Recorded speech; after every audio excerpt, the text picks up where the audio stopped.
السلام علیکم ورحمۃ اللہ وبرکاتہ۔ نحمدہ و نصلی علی رسولہ الکریم، اما بعد۔ قرض اتارنے کا وظیفہ۔ محترم ناظرین، ایک مرتبہ حضرت جبرائیل علیہ السلام رسول اللہ صلی اللہ علیہ وسلم کے پاس تشریف لائے۔ فرمایا کہ میں آبشار سے پانی کے قطرے تو گن سکتا ہوں، دنیا میں جتنے درخت ہیں ان کے پتے بھی گن سکتا ہوں، لیکن جب آپ کا امتی آپ پر درود شریف بھیجتا ہے، درود پڑھتا ہے، اس پر اللہ اس کو جو ثواب دیتے ہیں وہ میں آج تک نہیں گن سکا۔ ایک درود ہے جو ویڈیو میں آگے چل کر انشاءاللہ آپ کے ساتھ شیئر کریں گے۔ جو انسان یہ درود شریف ظہر کی نماز کے بعد 100 مرتبہ پڑھے گا تو اللہ پاک اس کو 4 انعام دیں گے۔ ساری زندگی اس پر کبھی قرض نہیں چڑھے گا، اگر پہاڑ جتنا ہوگا اللہ اس کو ادا کر دیں گے، کسی بھی نعمت کا اللہ اس سے سوال نہیں کریں گے، جنت میں بے حساب اس کو داخل فرمائیں گے۔ درود شریف کا وظیفہ مصیبتوں کو ٹالنے والا وظیفہ ہے، یہ پریشانیوں کو دور کرنے والا وظیفہ ہے۔ کہہ رہی خود نبی پاک صلی اللہ علیہ وسلم کی حدیث ہے، جس کا مضمون ہے کہ جو پریشانیوں میں ہو، جو مصیبتوں میں ہو، اس کو چاہیے کہ مجھ پر درود پڑھے، کہ درود پریشانیوں کو لے جاتا ہے، مصیبتوں کو لے جاتا ہے، تو ہمیں کثرت سے درود پاک پڑھنا چاہیے۔ ایک دوست نے اپنے ایک دوسرے دوست سے قرض لیا اور قرض لینے کے بعد جو ٹائم تھا وہ پورا ہو گیا، اب پیسے اس نے نہیں لوٹائے۔ اب وہ یہ کیس لے کر عدالت میں چلا گیا اور جج صاحب سے جا کر اس نے کہا کہ اس نے میرے پیسے دینے ہیں اور یہ میری رقم نہیں لوٹا رہا۔ تو جج صاحب نے کہا کہ تمہارے پاس 30 دن ہے، تم نے اس کے پیسے ہر صورت واپس لوٹانے ہیں، ورنہ پھر تمہارے خلاف فیصلہ ہو جائے گا۔ تو وہ شخص گھر گیا۔ اب اس نے کیا کیا، اس نے صبح سے لے کر شام تک درود پاک پڑھنا شروع کر دیا۔ 1 دن، 2 دن، 3 دن، 27 دن ہو گئے تو درود پاک پڑھتا رہا اور انتظار کرتا رہا، پیسے تو تھے نہیں۔ تیسرے دن عدالت میں پیش ہونا تھا، 27 دن گزر گئے، 28ویں رات آ گئی۔ خواب میں اس کو کسی نے آواز دی کہ گھبراؤ نہیں، تمہارا قرض ادا ہو جائے گا۔ اگلے دن پھر درود پاک پڑھتا رہا۔ اب نبی کریم صلی اللہ علیہ وسلم کی خواب میں زیارت ہوئی۔ نبی کریم صلی اللہ علیہ وسلم تشریف لائے، فرمایا گھبراؤ نہیں، تمہارا قرض ادا ہو جائے گا، تم علی بن عیسیٰ وزیر کے پاس جاؤ اور اسے کہو وہ تمہارا قرض ادا کر دے گا۔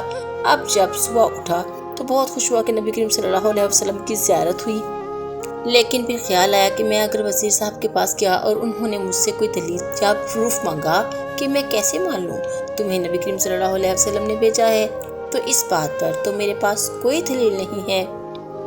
اب تیسری رات آ گئی، آخری رات ہے، صبح عدالت جانا ہے۔ درود پاک پڑھتے پڑھتے سو گیا۔ نبی کریم صلی اللہ علیہ وسلم نے خواب میں پھر کرم فرمایا علی بن عیسیٰ وزیر کے پاس جاؤ، وہ تمہارا قرض ادا کر دے گا۔ کہا حضور میں چلا تو جاتا، مگر اگر وہ مجھ سے کوئی دلیل یا پروف مانگتا تو میں کیا جواب دیتا؟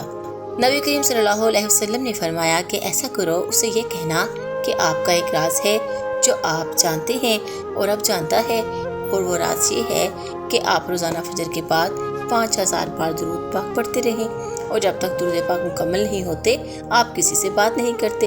اب جب صبح اٹھا تو بہت مطمئن تھا کہ اب تو دلیل بھی آ گئی ہے۔ پہنچ گیا صبح علی بن عیسیٰ وزیر کے پاس، اس کا دربار لگا ہوا ہے۔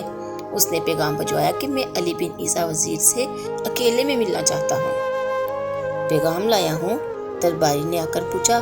وزیر صاحب پوچھ رہے ہیں کس کا پیغام لائے ہو؟ کہا میں نبی کریم صلی اللہ علیہ وسلم کا پیغام لایا ہوں۔ فوراً وزیر صاحب نے بلا لیا، کہا فرمائیے۔ کہا نبی کریم صلی اللہ علیہ وسلم نے کہا ہے کہ آپ میرا قرض ادا کر دیں، میں 3000 دینار کا مقروض ہوں، آج عدالت میں میرا آخری دن ہے، آج مجھے عدالت میں پیش ہونا ہے، اگر آج میں نے اپنا قرض ادا نہ کیا مجھے سزا ہو سکتی ہے۔ علی بن عیسیٰ کہتا ہے میں بالکل آپ کا قرض تو ادا کر سکتا ہوں، مگر مجھے کیسے پتہ چلے، کوئی دلیل ہے، کوئی پروف ہے کہ آپ کو نبی کریم صلی اللہ علیہ وسلم نے بھیجا ہے؟ کہتا ہے ہاں، خالی ہاتھ نہیں آیا، آقا نے دلیل بھی عطا فرمائی ہے۔ اچھا بتائیے کیا دلیل ہے؟ کہا دلیل یہ ہے کہ آپ کا ایک راز ہے جو صرف آپ جانتے ہیں اور آپ کا رب جانتا ہے۔ آپ درود پاک پڑھتے ہیں فجر کے بعد، اور جب تک یہ درود پورے نہیں ہوتے آپ کسی سے بات نہیں کرتے۔ اب ذرا پہلے تھوڑی دیر کے لیے تصور کریں، جو وزیر 5000 بار روز درود پڑھتا ہوگا وہ عاشق رسول کیسا ہوگا؟ اس کی تو لاٹری نکل آئی، وہ تو خوشی سے جھوم اٹھا، کہتا ہے مرحبا یا رسول اللہ، میرے درود پاک قبول ہو گئے، بہت خوش ہوا، آپ بیٹھے میں ابھی آتا ہوں۔ واپس آیا اور 3000 نہیں 9000 دینار لے کر آیا۔ کہا 3000 تو نبی کریم صلی اللہ علیہ وسلم کا حکم ہے۔ مرحبا یا رسول اللہ، 3000 اور لیجئے۔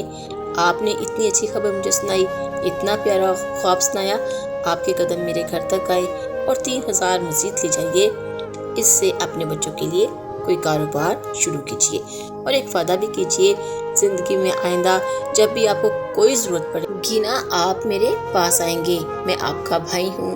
اب یہ دیوانہ بڑا خوش ہو کر عدالت پہنچا۔ سب یہ سوچ رہے تھے کہ یہ اس نے آج گرفتار ہونا ہی ہے، کیونکہ تھا ہی نہیں کچھ اس کے پاس۔ اس نے پہلے ہی کہہ دیا تھا کہ میں کنگال ہوں۔ اب عدالت میں جاتے ہی اس نے 3000 دینار جج صاحب کو دے دیے کہ صاحب اس پہ میرا قرضہ ادا کریں، میں اپنے قرضے سے بری ہونا چاہتا ہوں۔ جج صاحب ہوتے ہیں، انہوں نے کہا قرضہ تو ادا کر دیا، پہلے بتلاؤ پیسے لائے کدھر سے ہو؟ تم تو کہتے تھے پیسے نہیں تھے تمہارے پاس، اتنی بڑی رقم کیسے انتظام کی؟ اب بھری عدالت میں گویا اس نے یہ کہا کہ اتنا دیا سرکار نے، مجھ کو اتنی میری اوقات نہیں، یہ تو کرم ہے ان کا، ورنہ مجھ میں تو ایسی کوئی بات نہیں۔ اب اس نے بھری عدالت میں پورا واقعہ سنایا کہ میں نے تو کچھ نہیں کیا، آقا خواب میں تشریف لائے، میں وزیر صاحب کے پاس گیا، انہوں نے یہ پیسے دیے۔ سنو اس زمانے کے جج بھی کیسے ہوتے تھے۔ وہ جج عدالت اپنی کرسی سے اٹھ کر کمرے میں چلا گیا۔ تھوڑی دیر بعد جج واپس آئے اور 3000 دینار اس کے ہاتھ میں دیتے ہیں۔ کہا سارا ثواب علی بن عیسیٰ لے جائے گا، میں بھی تو آقا کا امتی ہوں، تمہارا قرضہ میں ادا کرتا ہوں۔ اچھا اب جس نے کیس کیا تھا، سبحان اللہ کیا ماحول تھا، کیا انداز تھا، کیا دل تھے، وہ بھی تو دیکھ رہا ہے، کہتا ہے میں بھی تو آقا کا امتی ہوں۔ رکیے ذرا کاغذ قلم دیجئے، بندے کو میں قرضہ ہی معاف کر دیتا ہوں۔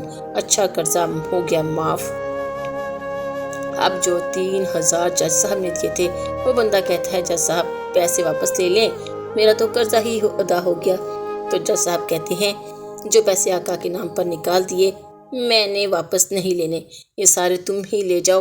اب یہ 12000 دینار لے کر عاشق رسول جمتا ہوا اپنے گھر پر جا رہا ہے۔ محترم ناظرین، ایک رات پہلے ایک سنگل پینی اس کے پاس نہیں ہے، اور اگلے دن 12000 دینار ہیں۔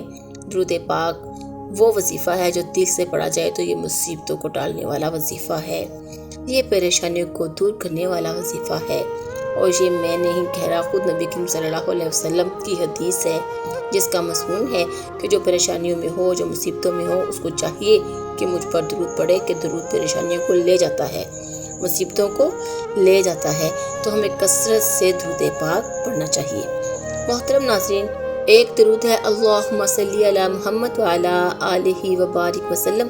ظہر کی نماز کے بعد جو اس کو 100 مرتبہ پڑھے گا، اللہ پاک اس کو 4 انعام دیں گے۔ نمبر 1، ساری زندگی اس پر کبھی قرض نہیں چڑھے گا۔ نمبر 2، اگر پہاڑ جتنا ہوگا اللہ تعالیٰ اس کو ادا کر دیں گے۔ نمبر 3، کسی بھی نعمت کا اللہ اس سے سوال نہیں کریں گے۔ نمبر 4، جنت میں بے حساب اس کو داخل فرمائیں گے۔ ایک اور درود ہے، اللہم صلی علی محمد النبی الامی و امہات المؤمنین و اہل بیتہ و ذریتہ کما صلیت علی ابراہیم انک حمید مجید۔ امام بخاری نے اس درود کو اپنی کتاب میں لکھا اور فرمایا ہے کہ جب کوئی دعا کرو اور یہ چاہو کہ تمہاری دعا اس دعا کو اللہ پاک بہت ہی بڑے میزان میں تولے اور قبولیت کا شرف ادا کرے تو اس درود کو پڑھو۔ یہ بخاری شریف میں موجود ہے۔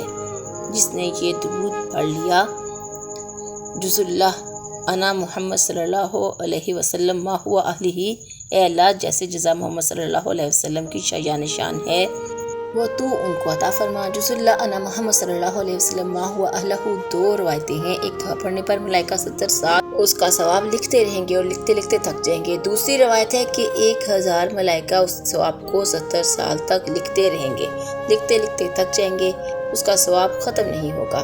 ایک کام ایسا ہے کہ جو اللہ رب العزت خود بھی فرما رہے ہیں، اللہ کے ملائکہ بھی کر رہے ہیں، اور اللہ پاک ہمیں بھی کرنے کو کہہ رہے ہیں۔ وہ کیا ہے؟ ان اللہ و ملائکتہ یصلون علی النبی یا ایھا الذین آمنوا صلوا علیہ وسلموا تسلیما۔ علماء اس کی تفسیر یوں بھی فرماتے ہیں کہ اے میرے نبی، اللہ اور اس کے فرشتے اللہ کے نبی صلی اللہ علیہ وسلم پر درود بھیجتے ہیں، اے ایمان والو تم بھی ان پر درود بھیجو۔ اور تفسیر میں فرماتے ہیں کہ جب یہ کائنات ختم ہو جائے گی، اس کائنات کا نظام ختم ہو جائے گا، 7 زمین 7 آسمان اور اس کے ملائکہ اللہ پاک ختم فرما دیں گے، تب بھی جب اللہ پاک واحد و یکتا ہوں گے، تب بھی اپنے حبیب پر درود بھیج رہے ہوں گے۔ سبحان اللہ۔